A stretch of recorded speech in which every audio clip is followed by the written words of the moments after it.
Good morning, students. Myself, Dr. Vijayendra Singh Tawar, Associate Professor in English. Presently, I have been posted at Government College Guda in the Jammu district. In the series of video lectures which are being prepared by me, this video is meant for the students of English Literature, class BA part first, paper first, and the topic which we are going to discuss in this video is a poem composed by George Herbert, The Pully. In this video, we will talk about the explanation of the poem. As we know, there will be a compulsory question of reference to context, and moreover, in order to answer any question, it is essential for a student that he should understand the text of the poem. Before we go to the text, let us know something about the poet. George Herbert was a contemporary of John Donne and Robert Herrick. He was born in 1593 and died in 1633. We can say he was very much influenced by John Donne. John Donne was famous for his conceits and he was a metaphysical poet. So is the case with George Herbert also. About conceit, as I have told you when I gave you video on John Donne, conceit is a far-fetched image.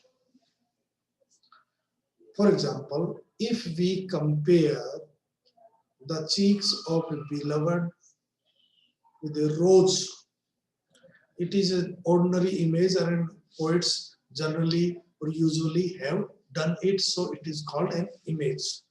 Now, if the cheeks of the lover, because he is sorrow-stricken, his cheeks are bleeding, and if we compare those cheeks with a rose, it is something strange, extraordinary, unusual, and this is called conceit.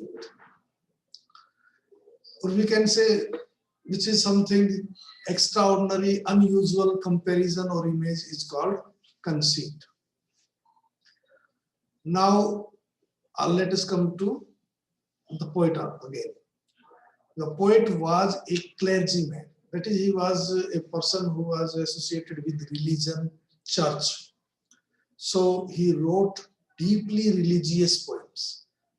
The main focus or main theme of his poems were religion. The people should be morally good. His poems are remarkable for their colloquial diction. That is, he used to use a language which was generally used by people, ordinary language and rhythms, which was ordinary. They are, however, not as simple as they appear to be. But just like our William Blake's poems was not as simple as it appeared to be. They remind the reader of the poems of John Donne because of his conceit and metaphysics. They're very difficult to understand. They are full of strange images and conceits. Now about the poem. The poem, The Pully by George Herbert, is a religious metaphysical poem which centers on the pulley as a prime conceit in the poem. Means this poem is based or centers around, revolves around the prime conceit, and that is the conceit of pulley. The poet wants to unveil the truth, means open before the reader a truth. The truth is actually the answer of a question, and the question is why human beings are so restless and unsatisfying despite having all the things they want. This is a question which is generally asked, And the poet, through this conceit, has tried to give the answer of this question. The poem begins with the speaker stating that he is retelling the story of creation. As there is a story in Christian mythology how God created human beings, he is retelling it. He is particularly interested in the part where God gives humankind knowledge, wisdom, beauty, and strength. These were the qualities which were given by God for human beings. These are important features of human existence that flowed easily from God to humankind. There is one blessing that God did not let out of his cup, and that is rest.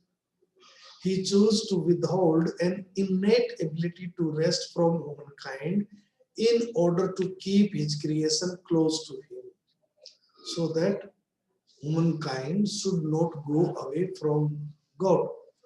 Keeping this aim in view, God did not bestow or give this quality to human beings. Why? When one gets weary, he turns to God. It is natural, or that is his reasoning. When we are in problem, we remember God. The poet states that God did not want humanity to love nature more than they love God of nature. Means it was the aim of the God that man should not get satisfaction just living in nature. Instead, he should try to find out God. He should try to see God. This was the aim, and that is why God did not give him rest. Now let us come to the poem.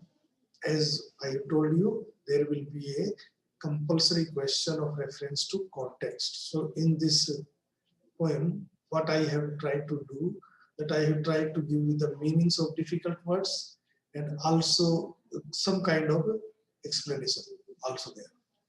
So let us begin the text. The first stanza we can say, when God at first made man, means when after creation or of the universe, man created human being, means man is ready. Having a glass of blessing standing by.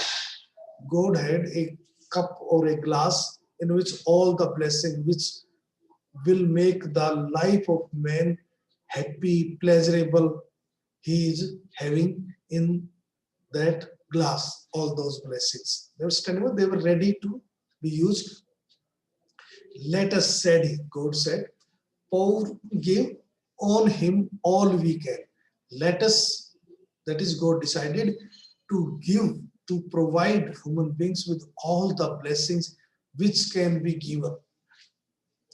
Let the world's riches, all the riches things, beautiful things of the world, precious things of the world should be given to human beings, which dispersed lie, which are lying here and there in different directions. Contract into a span, the full extent of something from end to end, that this is call, we can say, that everything will be given to human beings within this contract, within this span. This was the, you can say, idea into the mind of the God. Or in other words, the poet imagines what might have been in the mind of the God while he was giving human beings one after the other blessings. So to make the life of the mankind happier, God started giving one after another blessing. The first soul strength first made a way. So the first thing which came out of that glass, which was full of all the blessings, the first blessing was strength.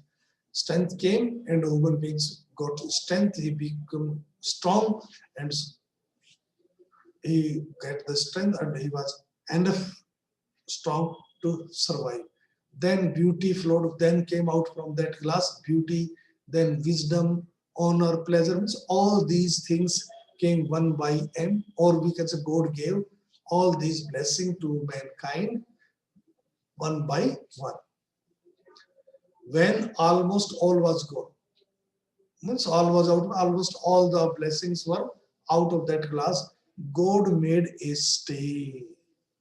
God stopped giving or emptying the glass, perceiving, thinking that alone of all his treasure, blessing, good things, rest in the bottom layer. He saw, or God noticed, that everything was given to mankind except one thing, and that one thing was rest, and that was lying in the bottom. Now it was up to God whether to give that rest to mankind or to keep it back, to withhold it.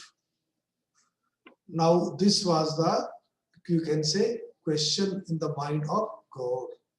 Now God started thinking. Second thinking. For if I should, said God said, that if I give this also to men, that is humankind, bestow this jewel also on my creation, that is human being. If I provide this blessing also to mankind, he would adore my gifts instead of me. Then men will start worshipping nature, created things by God, not God, and rest in nature and not the God of nature. And he will be satisfied in the natural world, and not he will think about the God who created the whole nature.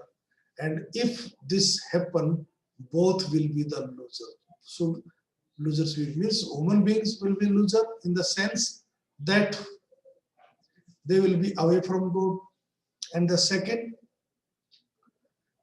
thing, that God will be loser, God will lose the created things by him, that is men, both will be loser. In order that both should not be loser, God decided something.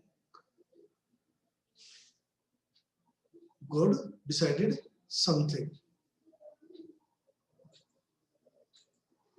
Then he thought, and yet let him keep the rest. So he decided man should be kept away from the rest. That is, mankind or humankind will not be given the blessing rest, but keep them with repining restless.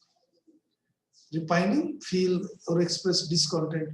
Let them always be restless, weird, worried, full of problems, unsatisfied. What will happen? Let him be rich and weary. What will the mankind will be rich, means he will have all kinds of blessing, pleasure, precious things created by God. Everything will be there. So he will be very rich. But at the same time, he will not be satisfied. So he will be weary, worried, in a problem, unsatisfied. That at least, if goodness lead him not. God thought that, suppose after having so many blessings given to man by God, man does not remember God, does not go with the God, then at least yet weariness may toss him to my breast. Weariness means his dissatisfaction, his problems, his worried will jump him, will throw him to my breast, to near me. At least his weariness, his problems, his unsatisfaction will made him worried, and in worried he will remember God, and at least he will go in the direction of God, or he will go in the lap of God to keep himself happy. Thank you very much.